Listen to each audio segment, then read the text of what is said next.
New York City, September 2025, thrums with a restless energy, its skyscrapers gleaming under a late summer sun, but the post-pandemic recovery has left banks crowded, small businesses struggling, and trust in institutions shaky. Marcus Freeman, a 42-year-old black entrepreneur, steps into the polished marble lobby of Empire Trust Bank on Wall Street, his tailored navy suit crisp, his dreads neatly pulled back, his dark eyes calm but resolute. In his hand, a sleek black briefcase holds documents for a high-stakes deal, a $500 million investment in his tech firm, Solaris Innovations, a company revolutionizing clean energy. Marcus, a billionaire who rose from Bed-Stuy's projects to global boardrooms, is here to finalize a wire transfer, but a bank teller, Evelyn Hart, a middle-aged woman with a tight bun and tighter smile, is about to test his patience with a bias as old as the city itself. Marcus's journey was never easy, coding late nights in a cramped apartment, pitching to dismissive investors, building Solaris from a dream to a NASDAQ powerhouse. The pandemic's aftermath, supply chain snags, energy price spikes, made his solar tech a lifeline, powering communities from Brooklyn to Nairobi. But Wall Street's glossy lobbies hide old prejudices, and Marcus knows the look in Evelyn's eyes as he approaches her counter: suspicion, dismissal, a flicker of disdain. His suit, worth more than her monthly salary, doesn't register. His dreads, his skin, tell her a different story. "Can I help you?" Evelyn asks, her voice clipped, her eyes scanning him like he's out of place. Marcus's smile is steady, his Brooklyn accent warm but firm. "I need to process a wire transfer for Solaris Innovations," he says, sliding his ID and documents across the counter. Evelyn's lips purse, her fingers hovering over her keyboard, her gaze flicking to his dreads, then the briefcase. "This is a high-value transaction," she says, her tone sharp, her eyes narrowing. "We need verification. Do you have an account here?" Marcus nods, his voice calm. "Primary account, Marcus Freeman, Solaris Innovations." "Check your system." Evelyn types slowly, her skepticism loud, her voice colder. "I don't see it." "Try another branch." Her words sting, a familiar jab. Marcus has faced this before, from boardrooms to bodegas, the assumption he doesn't belong. The lobby hums, customers glancing over, a security guard's hand twitching near his radio. A young black teller, Jamal, at the next counter, overhears, his eyes meeting Marcus's, a silent nod of solidarity. "Yo, check the VIP list," Jamal mutters to Evelyn, his Brooklyn accent thick, his voice low. Evelyn scoffs, her bun tighter, her voice sharp. "VIP? Him. This isn't Bed-Stuy, sweetheart." The word lands like a slap, the lobby tensing, customers whispering. Marcus's jaw tightens, but his Bed-Stuy grit holds, his voice steady. "Run my name again, Ms. Hart," he says, his eyes locked on hers. "You'll find it." Evelyn rolls her eyes, her fingers tapping, but the screen flashes, * Marcus Freeman, Solaris Innovations, $1.2 billion net worth *, and her face pales, her smirk gone. So, ever been underestimated but came out on top? Drop your story in the comments, I'm reading every one. Smash that like button, subscribe, and share Marcus's clapback to inspire the world. The marble lobby of Empire Trust Bank buzzed with tension, the hum of customers and clicking keyboards undercut by whispers. Is that Marcus Freeman? Solaris guy? As Marcus stood at Evelyn Hart's counter, his navy suit sharp, his dreads neat, his dark eyes steady. Evelyn's face, pale from the screen's revelation, Marcus Freeman, Solaris Innovations, $1.2 billion net worth, betrayed her crumbling facade, her tight bun seeming to unravel, her hands trembling as she processed his $500 million wire transfer. Her dismissive jab, "This isn't Bed-Stuy, sweetheart," hung in the air, a misstep now exposed. Marcus's briefcase, open on the counter, revealed contracts stamped with Solaris's logo, a testament to his clean energy empire powering communities from Brooklyn to Nairobi. His voice, calm but sharp, cut through her stammering apology. "You didn't look, Miss Hart," he said, his Brooklyn accent a quiet fire. "Let's get this done." Jamal, the young black teller at the next counter, grinned wide, his Brooklyn accent thicker as he leaned toward a colleague, Tasha, a sharp-eyed cashier with braids and a quick laugh. "Told her to check the VIP list," Jamal whispered, his eyes on Marcus, his pride a spark. "Man's a legend." Tasha nodded, her voice low, her phone already texting her group chat. Marcus Freeman just shut down a racist teller. Wall Street wild. The lobby's energy shifted, customers' phones out, some recording, others whispering, "He's the clean energy guy. Built Solaris from nothing." The security guard, who'd tensed earlier, now stood back, his radio silent, his eyes on Marcus with a flicker of respect. Lena Carter, the branch manager, her crisp blazer and Puerto Rican accent commanding, took over Evelyn's terminal, her fingers swift, her voice firm. "Mr. Freeman, transfers complete," she said, handing him the confirmation, her eyes meeting his. "Solaris is changing lives. We're honored to serve you." Marcus nodded, his smile real but tight, his voice low. "Appreciate you, Miss Carter. Respect goes a long way." He shot a glance at Evelyn, who shrank behind the counter, her eyes down, her authority gone. Lena's glare at Evelyn was a blade, her voice low. "We'll handle this internally," she said, her tone promising consequences. Marcus closed his briefcase, its click echoing, his dread swaying as he turned to leave, the lobby's whispers following, "That's how you do it. She messed with the wrong one." Outside, Wall Street's pulse roared, taxis honking, suits rushing, the city's post-pandemic grind relentless. Small businesses struggled, energy costs soared, but Marcus's Solaris Innovations was a beacon, its solar panels lighting up Brooklyn tenements and African villages. He'd built it from a Bed-Stuy apartment, coding on a second-hand laptop, defying investors who'd laughed him out of rooms, banks that had redlined his loans. Evelyn's bias was just another hurdle, like the venture capitalists who'd called his ideas unrealistic, or the professors who'd doubted his tech. His mom's words, "Build what's true, son," had fueled him then, and now, as he stepped into the sunlight, his phone buzzed with a text from his assistant, Kia, a Bed-Stuy native with a quick wit, "CNBC wants you for a segment. Your call." Marcus grinned, his fingers typing, "Book it. Time to shine." Back in the bank, Evelyn faced Lena in a glass-walled office, her bun wilting, her voice shaky. "I didn't know who he was," she said, her excuse weak. Lena's eyes narrowed, her Puerto Rican accent sharp. "You didn't check because you judged," she said, her clipboard down. "This bank doesn't tolerate that. You're on probation, retraining starts tomorrow." Evelyn's face fell, her career teetering, her bias a public stain. Jamal, at his counter, overheard, his grin wider, his phone buzzing with replies to Tasha's text, "Marcus is the truth. Evelyn's done." The story spread, X posts lighting up, bank teller tried Marcus Freeman, got humbled. Hashtags trending, hashtag Marcus Freeman, hashtag Solaris rising. A barbershop in Bed-Stuy buzzed with it, clippers pausing as Marcus's name echoed, a customer shouting, "That's our guy." Marcus, now in a sleek black SUV, headed to Solaris's Manhattan office, his briefcase on the seat, his mind on the $500 million deal, a partnership with a Kenyan energy co-op, powering schools and hospitals. The city's skyline gleamed, but its underbelly, closed shops, long bank lines, reminded him why Solaris mattered. His phone buzzed again, this time a call from Jamal, who'd slipped him his number as he left the bank. "Yo, Marcus," Jamal said, his voice urgent, his Brooklyn accent thick. "That moment's going viral. X is Wilden. You cool?" Marcus chuckled, his voice calm.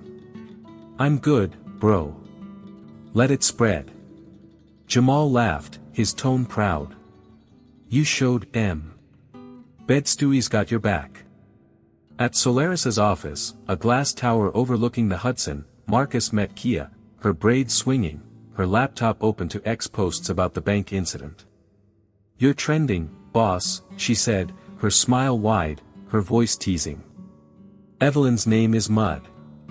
Marcus shook his head, his dread swaying, his voice steady. It's not about her, he said, his eyes on a blueprint of a new solar grid. It's about us, Bed-Stuy, Harlem, the diaspora. We build, they learn. Kia nodded, her fingers typing, scheduling the CNBC segment. They're calling you the people's billionaire, she said, her eyes gleaming. You gonna lean into that? Marcus grinned, his suit jacket off, his voice firm. Always have. Flashback to Bed-Stuy, 2010, Marcus at 27, hunched over a flickering laptop in a cramped apartment, coding Solaris's first algorithm, his mom's voice on the phone, build what's true, son. The lights flickered, another unpaid bill, but his code didn't stop, his vision clear, clean energy for communities like his, where blackouts were common, dreams rare. He'd faced rejection then, banks denying loans, investors scoffing at a black kid from the projects, but he built Solaris anyway, its tech now powering millions. Evelyn's dismissal was just another flicker, another bill to pay with success. Back in 2025, the bank incident rippled.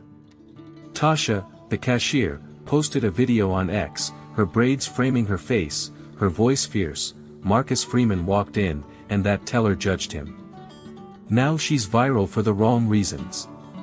The post exploded, 10,000 reposts, comments flooding, Bed-Stuy stand up. She learned today. A local news outlet, New York One, picked it up, their reporter, Sophia, a Latina with a sharp bob, calling Lena for comment. Mr. Freeman is a valued client, Lena said, her Puerto Rican accent firm, her voice on speaker. We're addressing the incident. Bias has no place here. Sophia's pen flew, her story already forming, billionaire humbled teller's prejudice. Marcus arrived at Solaris's office, his team buzzing, engineers, coders, all young, diverse, many from Brooklyn.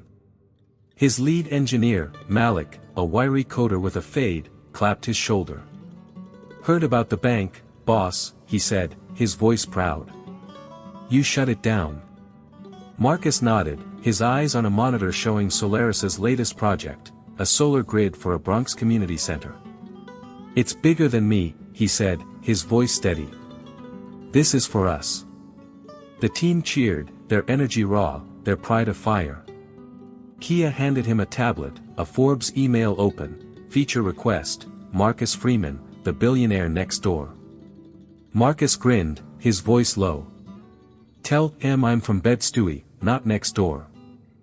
Evelyn, back at the bank, clocked out, her face drawn, her phone buzzing with notifications, her name trending, her bias exposed. A coworker, an older black woman named Grace, pulled her aside, her voice gentle but firm. You judged a man by his skin, not his worth, she said, her eyes kind but unflinching. Learn from this. Evelyn nodded, her bun loose, her voice a whisper. I didn't know. Grace shook her head, her voice steady. You didn't try. Outside, Wall Street's neon signs flickered, the city's pulse unrelenting, Marcus's name spreading, not through ads, but through voices, barbershops, ex-posts. Marcus stood at his office window, the Hudson sparkling, his phone buzzing with Jamal's text, CNBC's tomorrow, yo. You're blowing up. Marcus replied, for the culture. The $500 million deal was done, but a bigger challenge loomed, CNBC's live segment, a chance to tell his story, expose bias, and push Solaris's mission. Lena called, her voice firm. Mr. Freeman, we're hosting a community event next week, Solaris as our guest. You in? Marcus nodded, his dread swaying, his voice steady. For Bed-Stuy, I'm there. The city's energy surged, Marcus's truth afire, from Wall Street to the world, proving them wrong, one deal at a time. So, ever faced a doubter and flipped the script? Drop your story in the comments, I'm reading every one. Smash that like button, subscribe, and share Marcus's triumph to light up the world. The Solaris Innovations office, a glass tower overlooking the Hudson, hummed with energy, its open-plan floor buzzing with young coders and engineers, their screens glowing with blueprints of solar grids. Marcus Freeman, 42, stood at the head of a conference table, his navy suit jacket off, his dreads pulled back, his dark eyes sharp as he reviewed a 3D model of a new solar array for a Kenyan hospital. The $500 million deal with a Kenyan energy co-op, finalized at Empire Trust Bank, was just the start. Solaris was scaling, powering communities from the Bronx to Nairobi in a post-pandemic world where energy costs choked small businesses and families. The bank incident, Evelyn Hart's bias exposed when her screen flashed Marcus Freeman, Solaris Innovations, $1.2 billion net worth, had gone viral, X-Posts and New York One reports amplifying Marcus's clapback. "You didn't look, Ms. Hart." Now, as he prepped for a CNBC segment, Marcus's story was no longer just his, it was Bed-Stuy's, Harlem's, the diaspora's. Kia, his assistant, her braids swinging, handed him a tablet, her voice teasing. "You're the people's billionaire now, boss," she said, showing him a Forbes email feature, Marcus Freeman, the billionaire next door. Marcus grinned, his Brooklyn accent warm. "Tell him I'm from Bed-Stuy, not next door," he said, his eyes on the tablet, where X-Posts exploded. Marcus shut down that teller. Bed-Stuy's king. With 20,000 reposts. Tasha's video, her fierce voice calling out Evelyn's prejudice, had hit 1 million views, the comments a firestorm, she learned today. "Solaris is us." Marcus shook his head, his voice steady. "It's not about her. It's about what we're building." Kia nodded, her fingers typing, scheduling his CNBC appearance for tomorrow, her eyes gleaming. "You're about to own that studio." Across town, Empire Trust Bank's marble lobby was quieter, the post-incident fallout heavy. Evelyn Hart, her tight bun looser, her face drawn, sat in Lena Carter's glass-walled office, her career on the line. Lena, the branch manager, her Puerto Rican accent firm, leaned forward, her crisp blazer sharp. "You judged a client by his appearance, not his account," she said, her eyes unflinching. "Probation's your chance to learn, or you're out." Evelyn's voice cracked, her excuse weak. "I didn't know he was him." Lena's glare cut through, her voice a blade. "You didn't check because you assumed. That's the problem." Outside, Jamal, the young black teller, worked his counter, his Brooklyn accent thick as he texted his crew. Evelyn shook. Marcus changed the game. His colleague, Grace, an older black woman, nodded, her voice gentle but firm.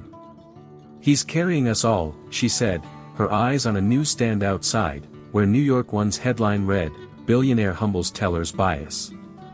Marcus's phone buzzed, Jamal, his new ally from the bank, his voice urgent. "Yo, Marcus, CNBC's gonna ask about the bank. You spilling tea?" Marcus chuckled, his SUV gliding through Manhattan's traffic, his briefcase on the seat. "Nah, bro," he said, his voice calm. "I'll talk Solaris, the mission, clean energy, community power. That's the tea." Jamal laughed, his tone proud. "Bed-Stuy's watching, man."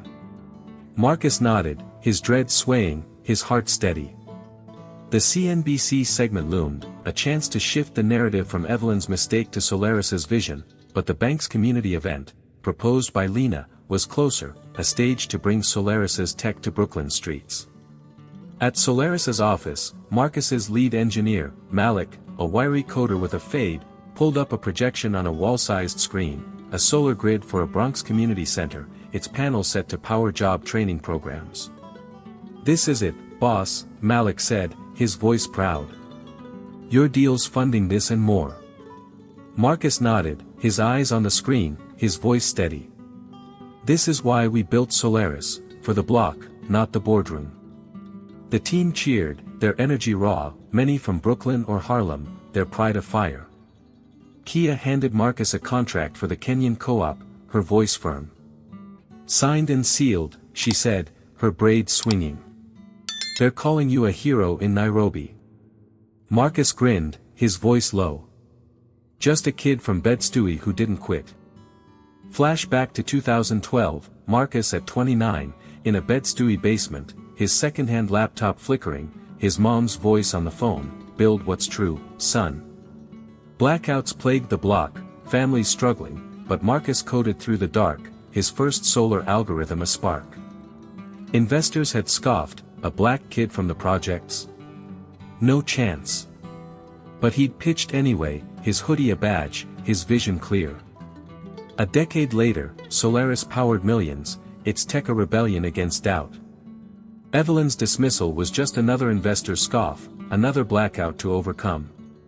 Back in 2025, the bank incident's ripple grew.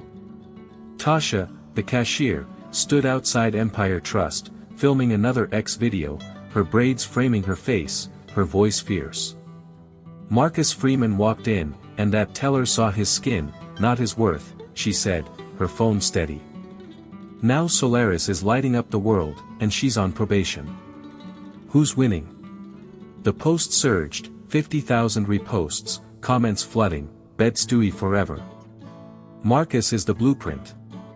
New York One's Sophia, the Latina reporter, interviewed Jamal at the bank, his Brooklyn accent proud. Marcus showed what we're made of, he said, his eyes gleaming. He's one of us. Sophia's story aired that night, her voice sharp, a billionaire's truth exposed a teller's bias, and a city's cheering. Lena, at the bank, prepped for the community event, her clipboard out, her Puerto Rican accent warm as she called Marcus. "Mr. Freeman, we're setting up in Bed-Stuy next week," she said, her voice firm. Solaris demo, kids tech workshop, you as keynote. You in? Marcus, in his office, nodded, his dread swaying, his voice steady. For the block, I'm there. Lena smiled, her eyes on a flyer, Empire Trust and Solaris, powering our future.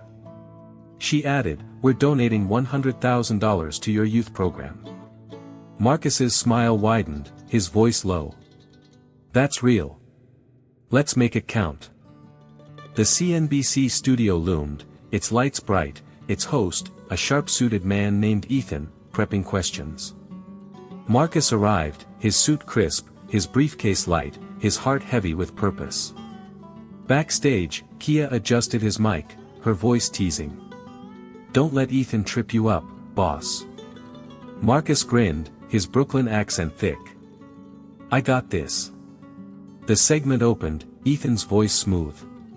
Marcus Freeman, Solaris Innovations founder, billionaire from Bed-Stuy. You're trending after a bank incident. Tell us about it.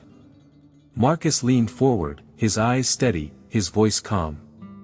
It's not about the teller, he said, his words measured. It's about the system, judging who I am before checking what I've built. Solaris is my answer, clean energy, community power, from Brooklyn to the world. Ethan pushed, his tone sharp. The teller's bias went viral. You're a billionaire, why care? Marcus's smile was tight, his voice firm. Because I'm still that kid from Bed-Stuy, facing the same looks, same doubts. I care because my people do. The studio hushed, Ethan nodding, his push softened. Solaris is powering millions, he said, his voice warmer. What's next? Marcus's eyes lit up, his voice afire. We're scaling, Bronx, Nairobi, beyond. Energy's a right, not a privilege. The audience clapped, the segment trending, X posts exploding, Marcus owned CNBC. Bed-Stuy's voice. Back in Bed-Stuy, the community event took shape, a vacant lot transformed with Solaris panels, tents, and a stage. Lena worked the crowd, her blazer sharp, her voice warm. Marcus Freeman's our guest, she told locals, her Puerto Rican accent a drawl. He's bringing power home. Jamal, off-duty, helped set up, his Brooklyn accent proud. This is us, he said, his eyes on a Solaris demo panel. Tasha arrived, her notebook out, her voice poetic, Marcus builds the light, breaks the night, lifts our fight. Kids from the block, eyes wide, touched the panels, their questions flying. How's it work? Can we build this? Marcus, arriving, knelt beside them, his suit swapped for a Solaris hoodie, his voice warm. Y'all can build anything, he said, his dread swaying, his heart full. Evelyn, at the bank, faced retraining, her bun loose, her phone off, the viral posts await. Grace, her coworker, checked in, her voice gentle. You're learning, or you're lost, she said, her eyes kind. Evelyn nodded, her voice a whisper. I'm trying. Across town, Marcus stood at the event, his hoodie a badge, his eyes on the kids, his mom's words in his mind, build what's true. The crowd cheered, Solaris panels glowing, Bed-Stuy's pride afire, Marcus's truth a beacon, from Wall Street to the world. So, ever turned doubt into victory? Drop your story in the comments, I'm reading every one. Smash that like button, subscribe, and share Marcus's light to inspire the world. The Bed-Stuy community event pulsed under a crisp September sky, a vacant lot transformed into a vibrant hub, Solaris Innovations solar panels gleaming, tents buzzing with kids tinkering at tech workshops, and a stage where Marcus Freeman, 42, stood in a Solaris hoodie, his dreads loose, his dark eyes bright. His keynote had just ended, his Brooklyn accent resonating. Solaris isn't just power, it's our power, from Bed-Stuy to the world. The crowd, locals, kids, elders, roared, their cheers echoing off brownstones, their pride afire. Lena Carter, Empire Trust's branch manager, her crisp blazer sharp, clapped from the sidelines, her Puerto Rican accent warm as she whispered to a colleague, he's changing everything. Jamal, the young black teller, off-duty, fist-bumped kids near a solar demo, his Brooklyn accent thick, Marcus is us. Tasha, the cashier-turned-poet, recited to a huddle, her braids swinging, her voice a rhythm, Marcus builds the light, breaks the night, lifts our fight. Across town, Empire Trust Bank's marble lobby felt colder, Evelyn Hart's counter empty as she sat through retraining, her bun undone, her face drawn. The viral X posts, bank teller tried Marcus Freeman, got humbled. Had hit 100,000 reposts, her name a cautionary tale. Grace, her older black coworker, handed her a retraining manual, her voice gentle but firm. You're here to unlearn, Evelyn, she said, her eyes kind. Start with listening. Evelyn nodded, her phone off, her voice a whisper. I'm trying. But the weight of her bias, exposed by Tasha's video and New York One's coverage, pressed heavy, her career teetering as Marcus's star rose. Marcus, back at Solaris's Manhattan office, a glass tower overlooking the Hudson, reviewed a new contract, a $750 million deal with a Nairobi Energy Summit, set to power 50 African schools. His assistant, Kia, her braids swinging, handed him a tablet, her voice teasing. Forbes just confirmed your cover, boss, she said, showing a mock-up, Marcus Freeman, the people's billionaire. Marcus grinned, his Brooklyn accent warm. Bed-Stuy's on the map, he said, his eyes on a 3D model of a solar grid, his heart on the kids at the Bed-Stuy event. The CNBC segment had trended globally, his words, energy's a right, not a privilege, quoted in The Guardian and Vogue. X posts surged, Marcus owned CNBC. Solaris is the future. With Bed-Stuy barbershops buzzing, clippers pausing as his name echoed. Kia's phone buzzed, a call from Amina, a Kenyan energy minister, her voice urgent. Mr. Freeman, Nairobi's ready for you, she said, her accent warm. Your keynote at the summit's the main event. Can you fly in next week? Marcus nodded, his dreads swaying, his voice steady. For the diaspora, I'm there. Kia booked the jet, her eyes gleaming. You're global now, boss, she said, her fingers typing. Marcus's lead engineer, Malik, a wiry coder with a fade, clapped his shoulder, his voice proud. Nairobi's gonna feel Bed-Stuy's heat, he said, his screen showing a solar array design. Marcus's smile widened, his voice low. This is for the block, always. Flashback to 2015, Marcus at 32, in a Brooklyn co-working space, pitching Solaris to a room of white investors, their suits crisp, their eyes skeptical. Clean energy for the hood. One scoffed, his smirk sharp. Marcus, in a hoodie, his dreads loose, stood tall, his voice firm. For the world, he said, his slides showing solar panels on tenements. They passed, but a black investor, Ms. Carter, no relation to Lena, saw his fire, seeding Solaris's first $100,000. That spark lit millions. Evelyn's bank dismissal just another skeptic to prove wrong. Back in 2025, the Nairobi summit loomed, a global stage where Marcus would pitch Solaris's vision to ministers, CEOs, and activists. But first, the Forbes shoot, a Brooklyn rooftop, the skyline glowing. The photographer, a Latina named Sophia, adjusted her lens, her voice warm. "You're a legend, Mr. Freeman," she said, snapping his portrait, dreads loose, Solaris hoodie, city behind him. Marcus chuckled, his voice calm. "Just a kid from the projects," he said, his eyes on the horizon. The Forbes editor, James, a wiry man with glasses, scribbled notes, his voice eager. "Your story's bigger than money," he said. "It's about breaking barriers." Marcus nodded, his voice steady. "It's about power, ours." At Empire Trust, Evelyn's retraining session ended, her notebook filled, her eyes tired. Grace checked in, her voice firm. "You learning yet?" she asked, her eyes kind. Evelyn sighed, her voice soft. "I judged him wrong. I see that now." Grace nodded, her voice gentle. "Keep seeing." Outside, Lena prepped for a second community event, her clipboard out, her Puerto Rican accent warm.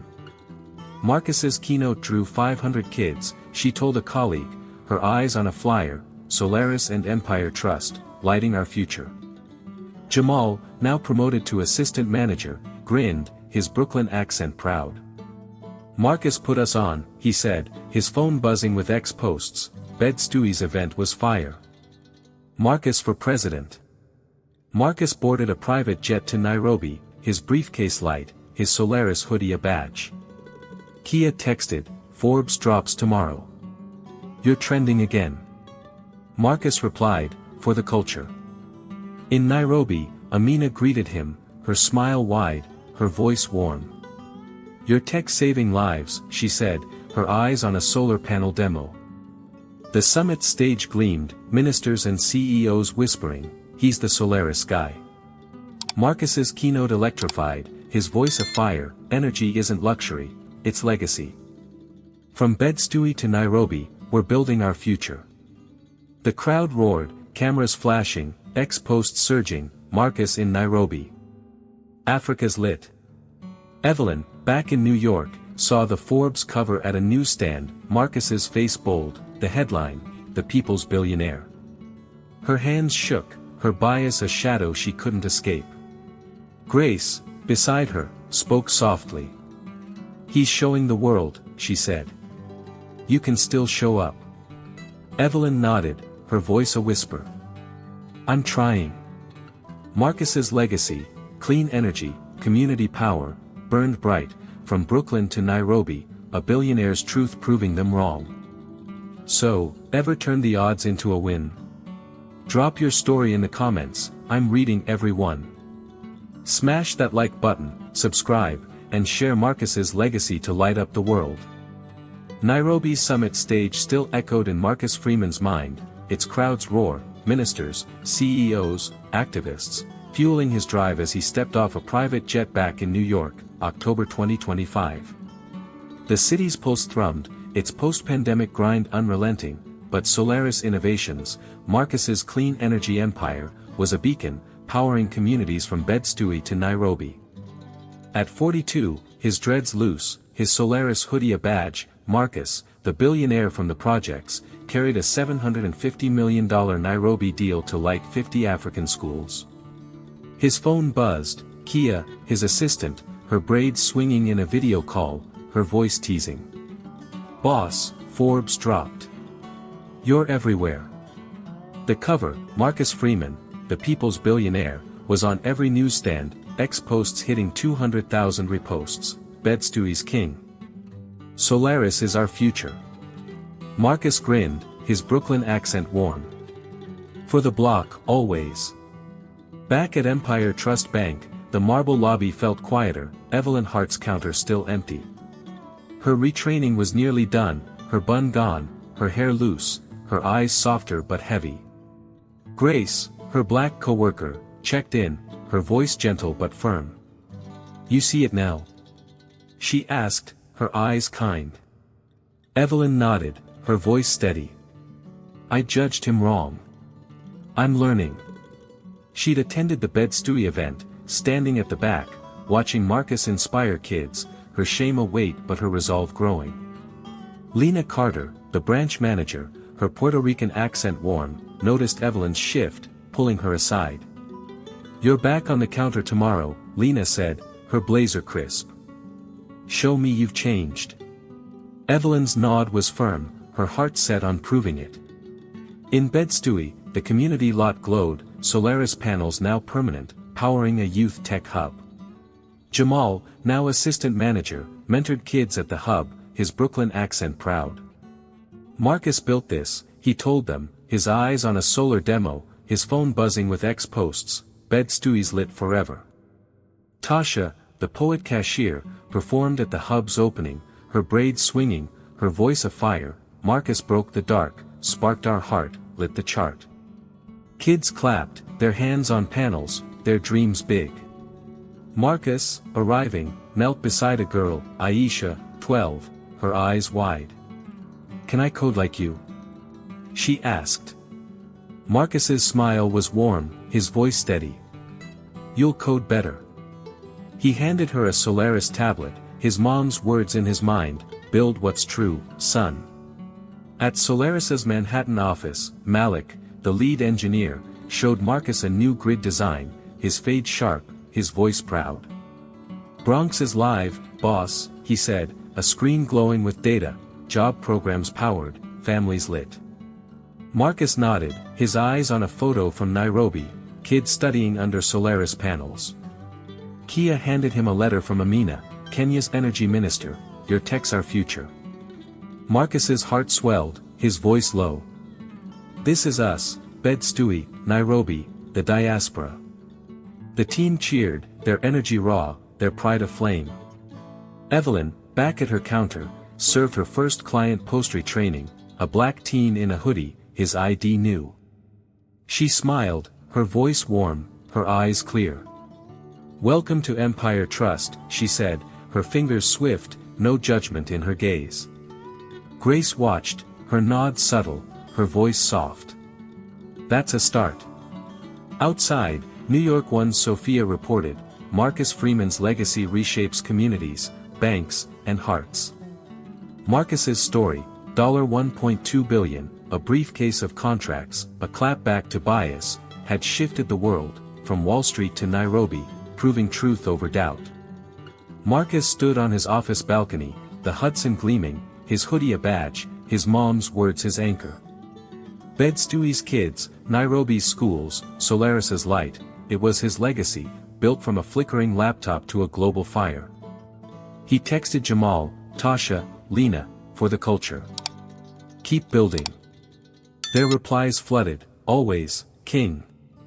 As X trended, Marcus Freeman, our light. So, ever defied the odds and won? Drop your story in the comments, I'm reading every one. Smash that like button, subscribe, and share Marcus's legacy to light up the world.